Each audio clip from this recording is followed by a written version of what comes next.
Muy bien, saludamos a todos los que están en casa, a todos los que nos ven a través de Facebook, redes sociales, YouTube, Spotify.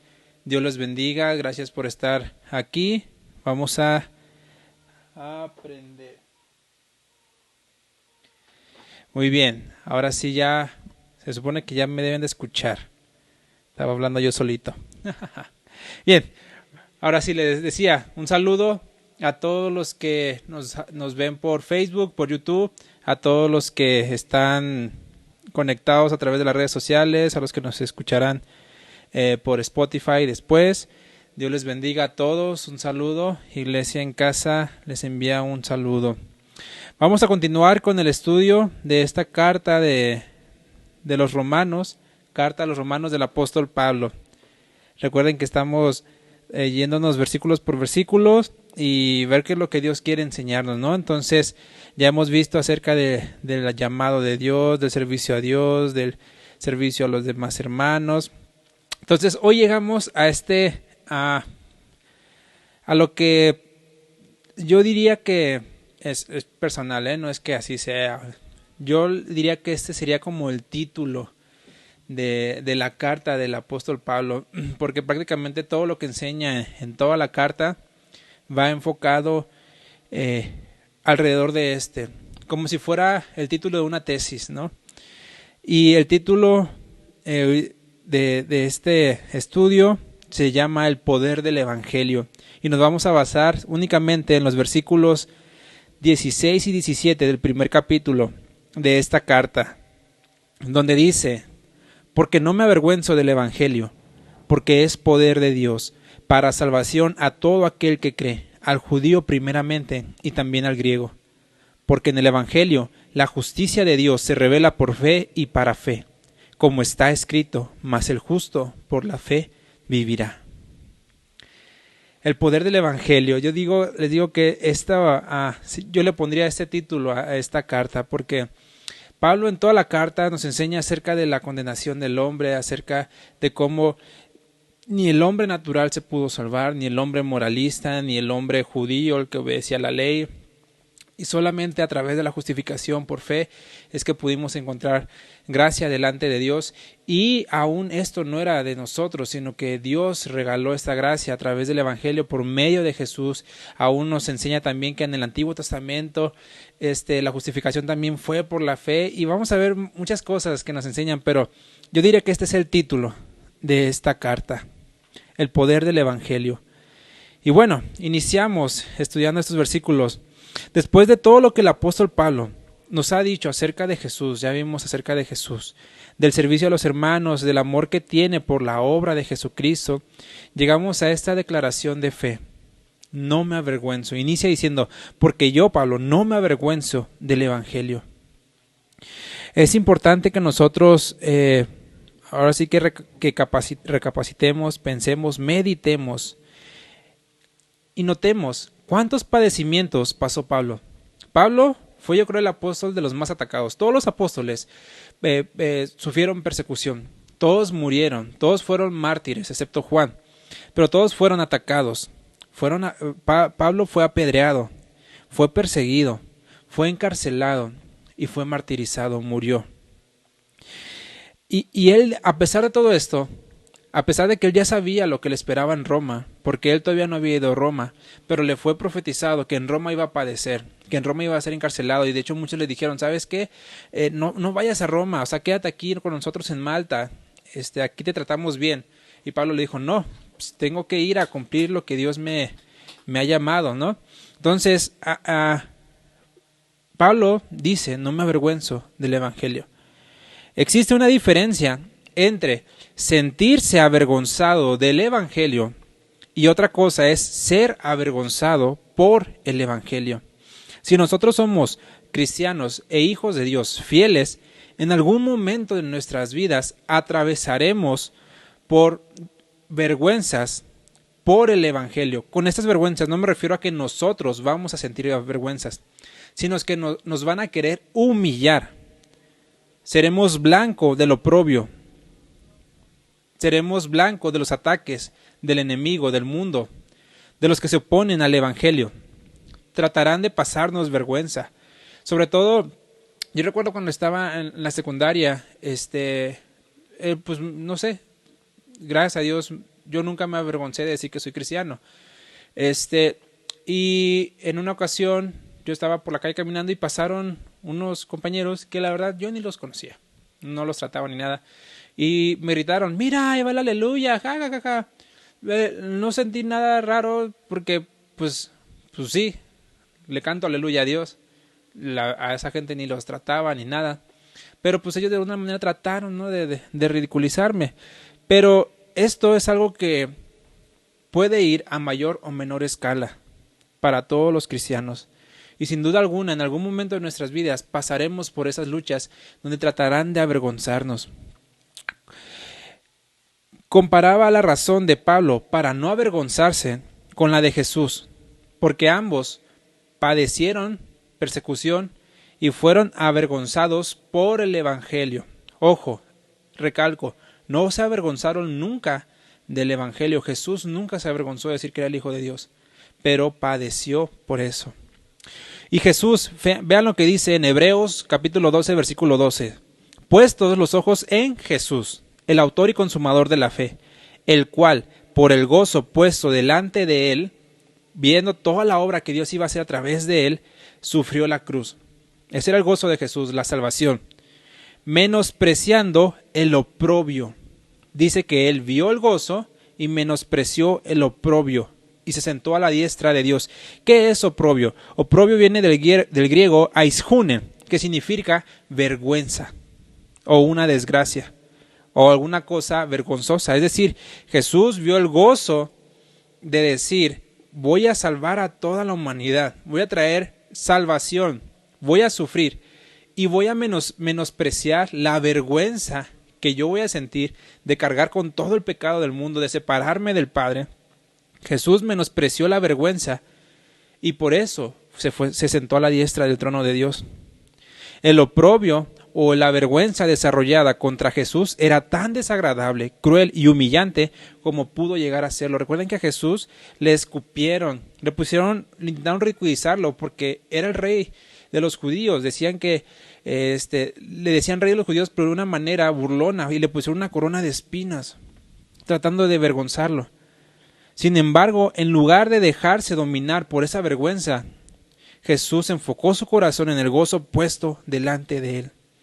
En otras palabras, aseguró el triunfo de su muerte y resurrección para salvar a los pecadores al fijar su mente en la vindicación que tendría al final, en cómo el Padre lo vindicaría al final.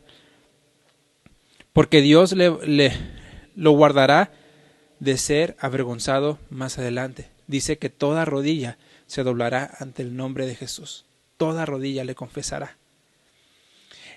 Y comparo esto de los sufrimientos de Jesús con nuestras vidas. Porque nada se compara a lo que nosotros padecemos en muchas ocasiones con el sufrimiento y la vergüenza y el oprobio que Jesús en algún momento pasó. No podemos compararnos los padecimientos que llegaremos a tener por el Evangelio con lo que Jesús hizo, con lo que Jesús padeció por nosotros.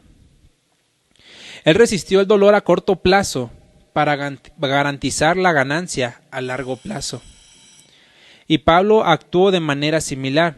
Dijo, no me avergüenzo del Evangelio, no me avergüenzo del mensaje de la realidad de que Cristo fue crucificado por los pecadores, levantado con poder para salvar a todo aquel que cree. Entonces, les digo, en algún momento de nuestras vidas llegaremos a padecer vergüenza o persecución, pero en nuestro corazón no debe haber vergüenza, no debe haber ningún sentimiento de vergüenza delante de Dios. ¿Por qué? Dice Pablo. ¿Por qué? Porque el Evangelio es poder de Dios para salvación a todo aquel que cree. No evitamos los sentimientos, no evitamos sentirnos avergonzados y no podemos,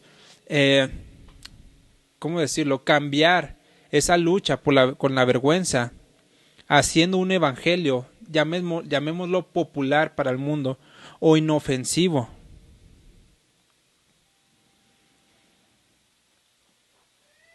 ¿Por qué? Dice en Primera de Corintios 1:18.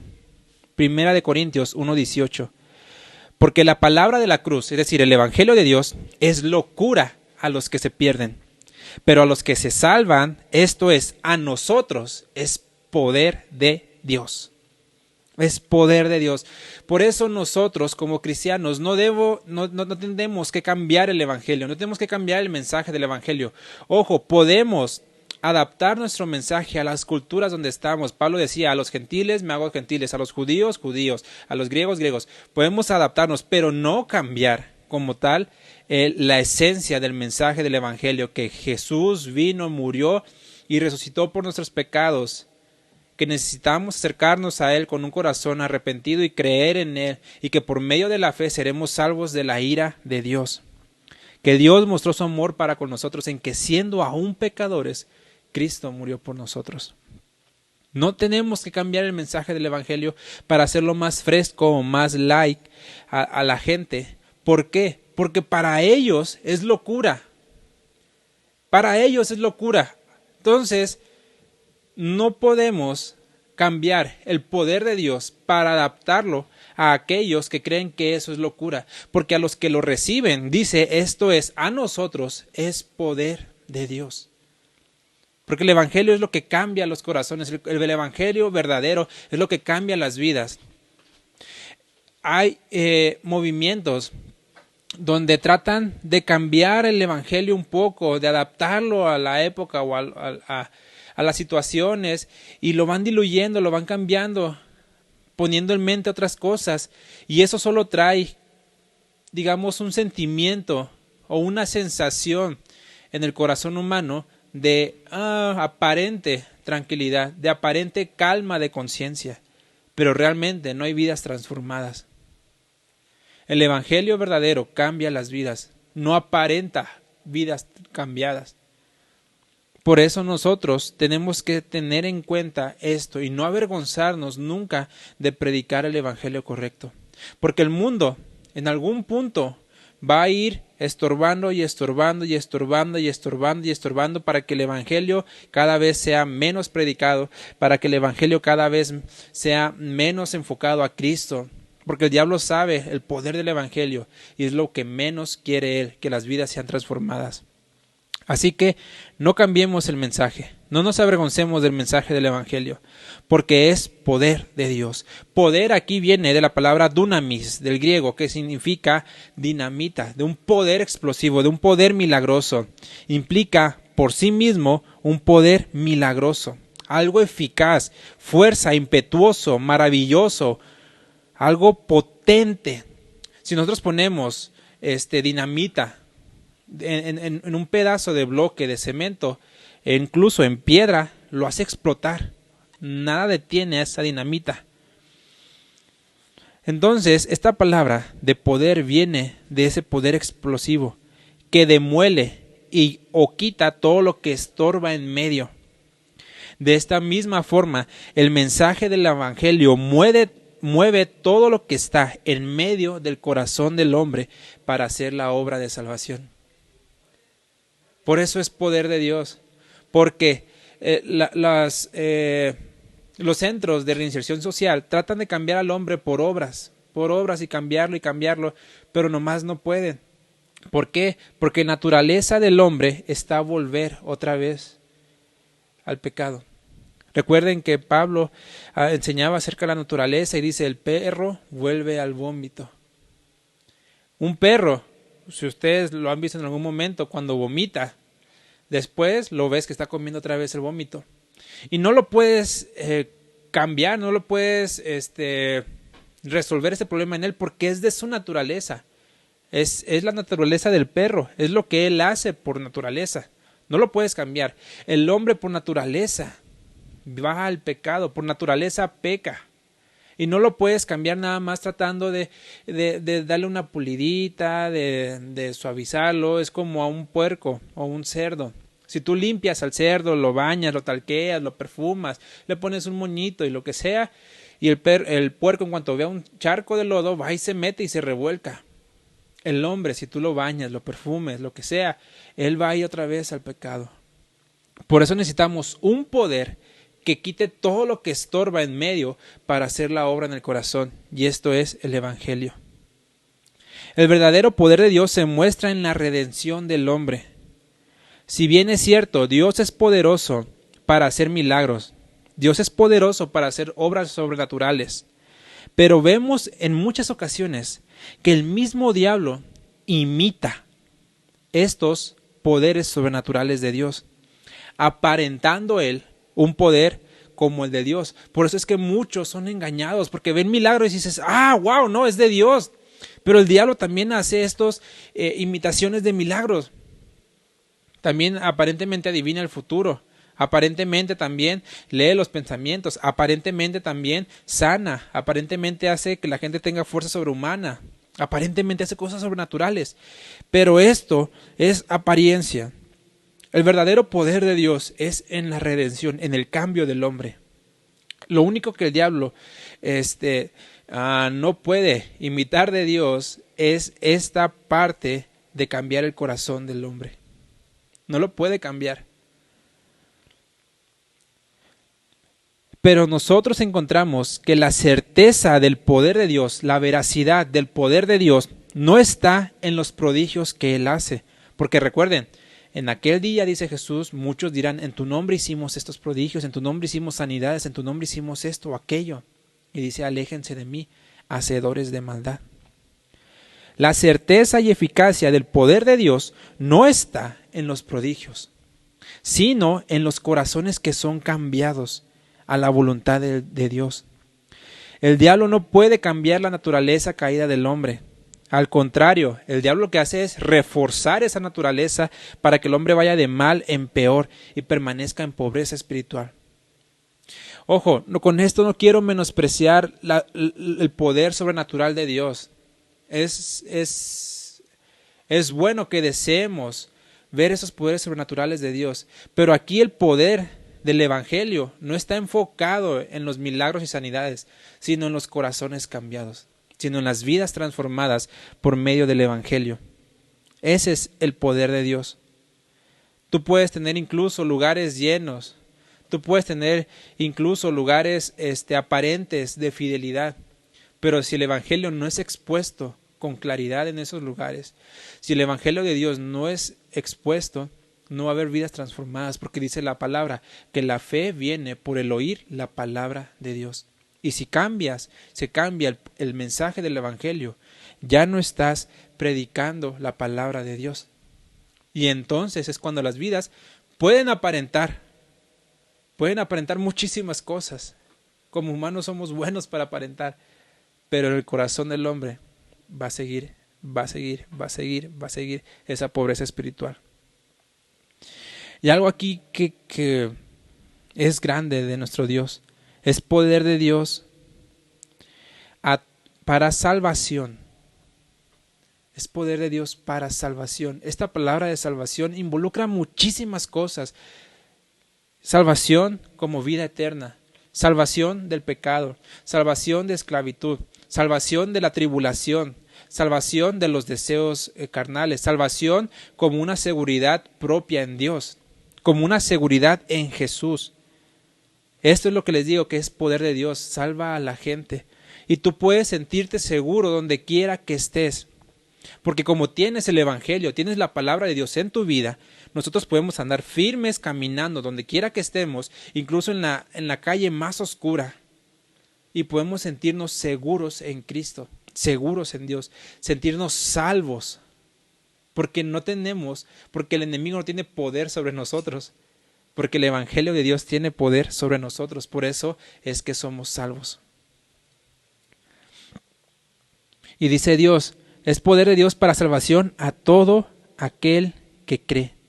En Hechos 10:34 dice Pedro, abriendo la boca dijo, en verdad comprendo que Dios no hace acepción de personas, sino que en toda nación se agrada del que le teme y hace justicia. A todo aquel que cree, Dios es el Dios que no rechaza a nadie. Dios no rechaza a los que tienen tatuajes, Dios no rechaza a los que se hacen perforaciones, Dios no rechaza a los drogadictos, Dios no rechaza a nadie, a los que creemos más menospreciados por la sociedad. para todos ellos, para todos nosotros, está abierto el Evangelio. Para toda tribu, nación, raza, género, para todos está la salvación. Dios no hace acepción de personas. Nosotros podemos ver ciertas religiones ocultas donde dice tienes que quitarte esto, tienes que aparentar esto, tienes que taparte esto, tienes que demostrar esto, tienes que aparentar eso, o a ti no porque eres de cierta raza, o eres de cierto color, tú no eres bienvenido aquí. Pero Dios no hace acepción de personas. Dios no hace acepción de personas. La salvación podríamos decir que está abierta para todos. Lo malo es que no todos creemos.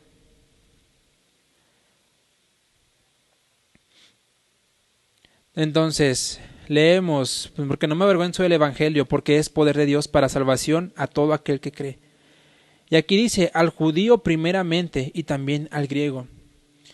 Aquí notemos que la salvación vino a través del pueblo judío. El pueblo de Israel tiene tantas enseñanzas para nuestras vidas, de que dice Jesús, yo vine a mi pueblo, pero dice, a los suyos vino y los suyos no lo recibieron.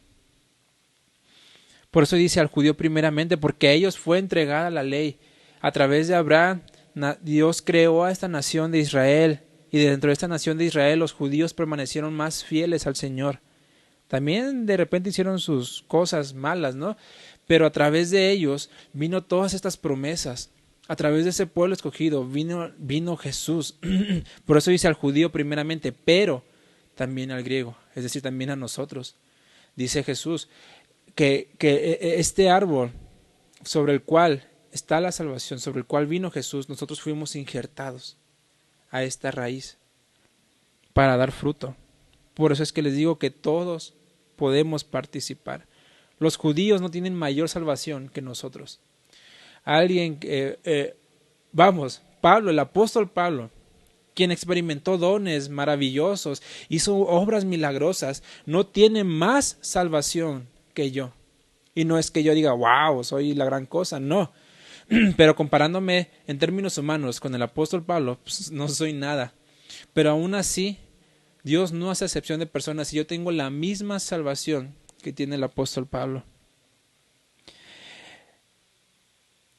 Y aquí vamos a ver por qué dice, porque en el Evangelio, en este mensaje, la justicia de Dios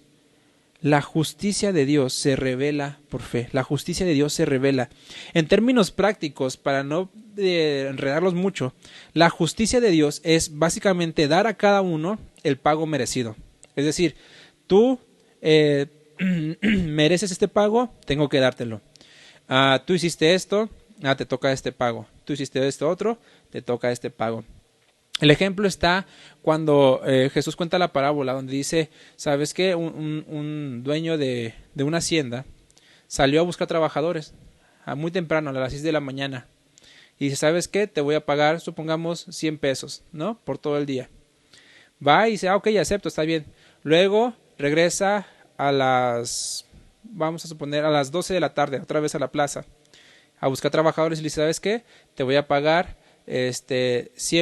tanto por todo el día. Y ya regresa, ¿ok? Y sí, los trae. Luego dice, otra vez voy a las 3 de la tarde a la plaza a buscar trabajadores y regresa. Y luego va otra vez ya, no sé, faltando una hora, a las 6 de la tarde, y ellos salen, digamos, a las 7. Sale a las 6 a buscar trabajadores y regresa otra vez con trabajadores. Entonces, a la hora del pago, a las 7 de la noche, supongamos, ¿quién lleva más tiempo trabajando? ¿Los que trabajaron desde las 6 de la mañana o los que trabajaron desde las 6 de la tarde? ¿Los que llevan casi 12 horas trabajando o los que trabajaron nada más una hora? Entonces, les paga primero a los que llegaron al final y les paga el día completo. Entonces, los que llegaron desde la mañana dijeron, wow, si a ellos que llegaron y nada más trabajaron una hora les pagó el día completo, ¿cuánto nos va a tocar a nosotros? Oh, sorpresa, llegan y les paga lo mismo y dicen, oye, pero pues, ¿qué? Oye, él trabajó nada más una hora, yo tengo todo el día aquí matándome, ¿por qué le toca lo mismo a él? Porque es la justicia de Dios. Por eso les digo, el apóstol Pablo no tiene mayor salvación que yo, es la misma salvación de todos. Y esta justicia, en términos humanos, no lo entendemos. Ahorita vamos a ver por qué. Porque en nuestra justicia humana nuestra justicia tiende a ser flexible, a deformarse conforme a la situación. Por ejemplo, ¿qué haría un juez? Y hay muchas series de esto. Si tuviera que sentenciar a su hijo por algún delito. Si el juez está parado y de repente le presentan a su hijo y sabes que tu hijo hizo esto y esto y esto, tienes que sentenciarlo. Existe la historia de un jefe de una tribu que tenía el renombre de ser alguien muy justo. Y en esa comunidad empezaron a haber robos. Entonces el jefe dijo, ¿sabes qué? Vamos a poner una ley de que el que robe 10 latigazos. Ok, siguieron los robos. ¿Sabes qué? Auméntalo a 20 latigazos. El que robe 20 latigazos. Siguieron los robos. A 30 latigazos. Siguieron los robos. ¿Sabes qué? A 40, casi pena de muerte. Porque no pueden estar robando. Entonces, siguieron los robos y de repente dijeron, ¿saben qué? Cachamos, ya sabemos quién está robando. Cacharon al ladrón y el jefe dice, ok, qué bueno, denle lo que merecen. Pero ¿sabes qué, jefe? ¿Qué? Quien está robando es tu madre. Quien está robando es tu mamá. ¿Qué sentiría uno, no? En esa situación. Quien está robando es tu madre y tú dijiste que la sentencia son 40 azotes. El jefe dijo, es culpable, 40 azotes. Pero ¿qué pasó? Estando en la plaza, ya estando con el látigo en mano, van los 40 azotes y el hijo, el jefe de la tribu, va y se pone y abraza a su madre y dice, denme los 40 azotes a mí. Y él recibe estos 40 azotes. Y él dice, el pago de la justicia tenía que ser cumplido, porque esa era la justicia, eso es lo que se tenía que pagar. Pero yo no podía dejar que mi madre sufriera eso. Podríamos pensar en esta historia como una pequeña analogía de lo que Dios hizo por nosotros. La justicia de Dios, que se tenía que pagar a cada uno por el pecado que había hecho, no habiendo otra forma en la que nosotros pudiéramos encontrar ese pago por nuestros pecados, Dios mismo proveyó el camino.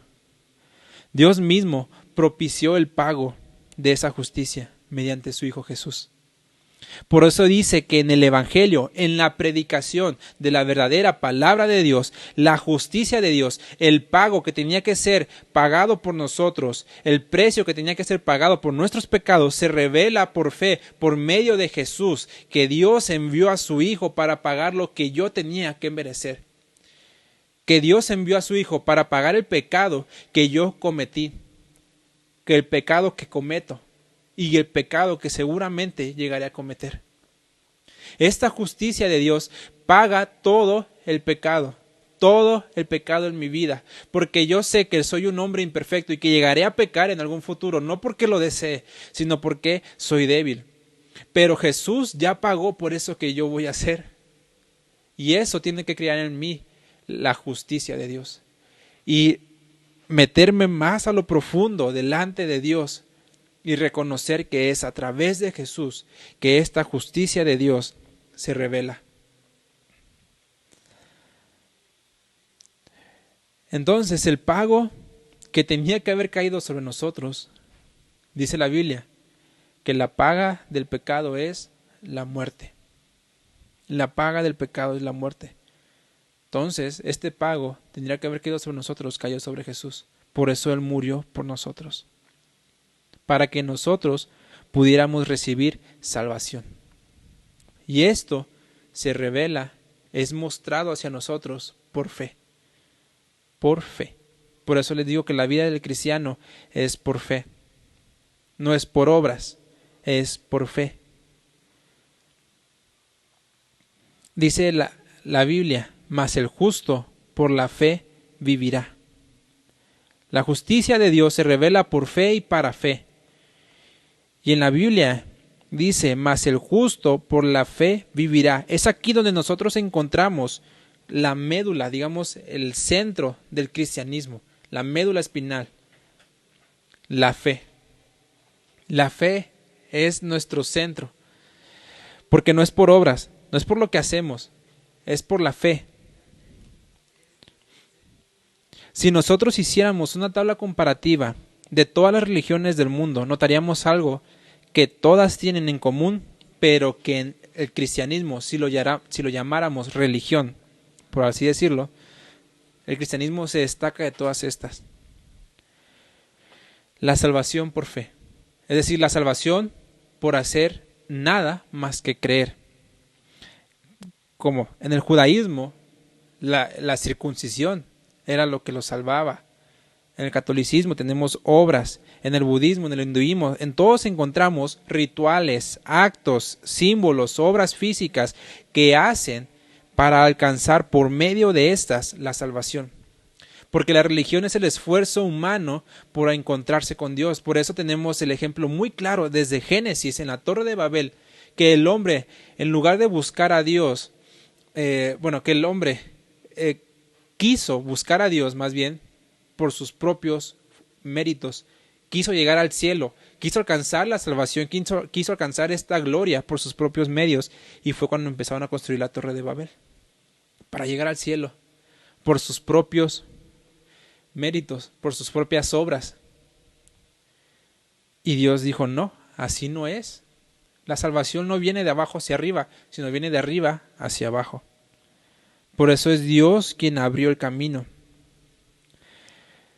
Podríamos pensar, por ejemplo, que el judaísmo tiene el mismo Dios que nosotros, a Dios Yahweh, al gran yo soy, a yo soy el que soy, que ellos adoran a Yahweh, a Jehová, pero la diferencia es que ellos quieren alcanzar el favor de Dios mediante sus obras, mediante la circuncisión, mediante aprenderte de memoria el Torá, mediante seguir paso a paso la ley.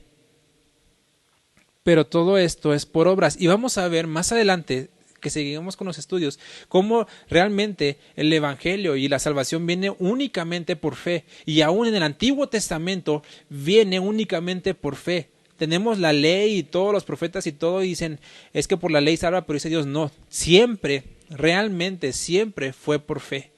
Ahorita lo experimentamos más en el tiempo de gracia. Pero en el Antiguo Testamento también la justicia de Dios se revela por fe. En Tito capítulo 3, versículo 4 dice, pero cuando se manifestó la bondad de Dios, es decir, todo lo bueno de Dios, nuestro Salvador, y su amor para con los hombres, nos salvó, no por obras de justicia que nosotros hubiéramos hecho. Lo que yo haya hecho para justificarme delante de Dios no vale nada, sino por su misericordia, por el lavamiento de la regeneración y por la renovación en el Espíritu Santo. Es lo que les decía la vez pasada acerca de la obra que hace Dios Padre, Dios Hijo y Dios Espíritu Santo. Por eso les decía que tenemos que tener mucho cuidado con esta idea a veces de querer adorar o darle alguna atribución al Espíritu Santo que la Biblia no nos enseña. No que no sea Dios, pero el Espíritu Santo es quien hace la obra en nosotros, el lavamiento de la regeneración y por la renovación en el Espíritu Santo. Es a través del Espíritu Santo que Dios hace la obra. Pedimos al Padre y el Padre nos da a través del Espíritu Santo. Entonces ahí vemos que dice nos salvó, no por las obras de justicia que yo haya hecho. ¿Por qué? ¿Qué son estas aparentes obras de justicia para querer alcanzar el favor de Dios? Ojo, hay obras de justicia que son hechas para los que ya han sido justificados. Aquí habla de las obras de justicia para los que quieren alcanzar salvación. Y estas obras de justicia para los que quieren alcanzar salvación, dice en Isaías capítulo 64, versículo 6, si bien todos nosotros somos como suciedad, y todas nuestras justicias como trapo de inmundicia. Todo lo que hacemos por querer ganar el favor o la salvación de Dios es como un trapo de inmundicia. ¿Qué era el trapo de inmundicia? Eran estas prendas que se ponían las mujeres en sus periodos de menstruación. Esos eran los trapos de inmundicia. Los trapos como las toallas femeninas. Pero en el tiempo antiguo eran ropas, eran telas que se ponían las mujeres en esos tiempos. Nuestras justicias para querer ganar el favor de Dios son esos trapos de inmundicia. El esfuerzo del hombre por quererse justificar delante de Dios mediante obras no es otra cosa más que trapos sucios delante de Dios, trapos impuros. Porque siempre delante de Dios las obras de justicia para salvación han sido obsoletas, es lo que les he dicho. Si el hombre trata de justificarse delante de Dios por sus obras, dice, Dios, en tu nombre hicimos esto, y lo hicimos en nombre del Dios verdadero. Dice, sí, pero pues la salvación no es por obras, es por fe. Aquí cabe preguntar, en esta justicia de Dios, supongamos que tenemos a un hombre muy bueno, aparentemente, de obras muy buenas, que hace caridad, que hace bien a la gente, que no roba, se porta bien, es moralmente correcto, digámoslo así, ¿no? Pero no cree en Dios, nunca cree en Dios, no acepta el mensaje del Evangelio, rechaza a Jesús. Y tenemos por otro lado a alguien, a un asesino serial, alguien que mató muchísima gente. Está el testimonio de una serie de Netflix de un asesino, creo que se llamaba Dahmer, donde cuentan en la serie que él era homosexual, caníbal, asesinó muchísima gente, pero al final parece que se le presenta el mensaje del Evangelio. Yo no conozco bien la historia.